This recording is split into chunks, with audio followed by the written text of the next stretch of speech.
And after carefully analysing the footage, Mark can see exactly how the gannets are finding their food. So we're looking at one of my favourite sequences here.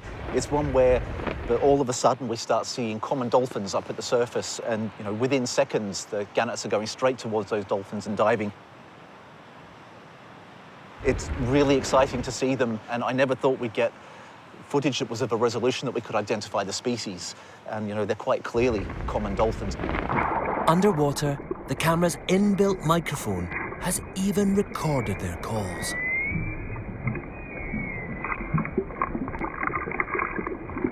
Mark believes the birds are using the dolphins to help find their food.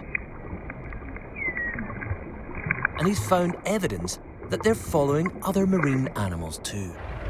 We had to go through essentially frame by frame here to see this, but you can quite clearly see two whales, at least whale blows, and we see that the gannet is immediately turning towards those, and easily within 15 to 16 seconds, that gannet is now diving right where those whales were at the surface. So it's indicating that those gannets are perhaps using the whales themselves there as a visual cue to say this is where other predators are, therefore this is probably where there's food. Fantastic to see these odd bits of behaviour that we would have ordinarily missed. The footage shows that gannets are using other species to effectively find small patches of food in a large open habitat.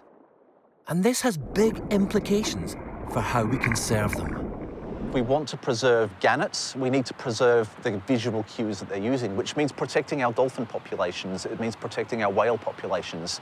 All of these populations are interconnected, so we need to take an ecosystems approach to our conservation objectives. In general, seabird populations are declining, partly because of a drop in fish stocks. But gannets don't seem to be affected. And our footage shows why.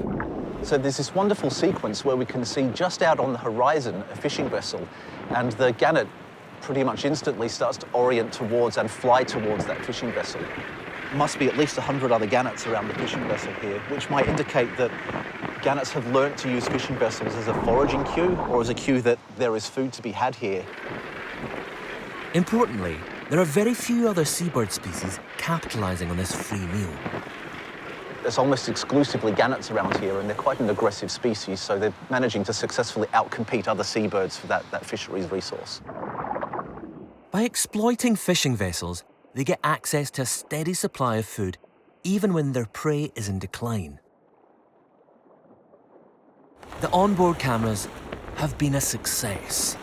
They've shown us how these birds use other animals and even fishermen to find their next meal.